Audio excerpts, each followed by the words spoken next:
ஓம் சரவண பவ. என் அன்பு குழந்தையே, ஏன் உனது வாழ்க்கையை ஏக்கங்கள் நிறைந்ததாய் மாற்றியுள்ளாய்? ஏக்கங்கள் உன் மனதை அழுத்தும் அளவிற்கு அதை உனக்குள் வர அனுமதி அளித்துள்ளாய். யாரும் இல்லை என்று புலம்புகிறாய். அதே நேரத்தில் உன் மனமானது அன்பிற்காக ஏங்கி நிற்கிறது. எதிர்பார்ப்பின் தோல்வியே ஏக்கத்திற்கு ஆரம்ப கட்டம். அதனால்தான் எதையும் யாரிடமும் எதிர்பார்க்காதே என்று கூறுகிறேன்.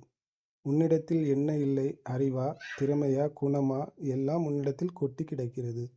நீ ஏங்கும் அன்பு யாரிடம்? உன்னை எல்லோரும் முன் நீ காட்டும் அன்பை அலட்சியப்படுத்திய உள்ளத்திற்காக, அவர்கள் அன்பிற்காக ஏங்கி நிற்கிறாய். அவர்கள் உன்னை புரிந்து கொள்ளவில்லை என்று அறிந்த பின்னரும் உன் மனம் ஏக்கங்களால் புண்ணாகி போவதை என்னால் தாங்க முடியவில்லை. உனக்கு எது நிரந்தரம் என்று புரிய வைப்பதற்கு சில நிகழ்வுகள் உன் முன் நிறுத்தினேன். ஆனால் எவ்வளவு ஆழமாக இருந்தால் உன் மனம் காயப்படுகிறது. இனிமேல் அதை உன்னிடத்தில் அனுமதிக்க மாட்டேன். உன் கண் முன் போலியான அன்பு கொண்டு இருப்பவர்களை திரையிட்டு காட்டப் போகிறேன். யாமிருக்க பயமேன்.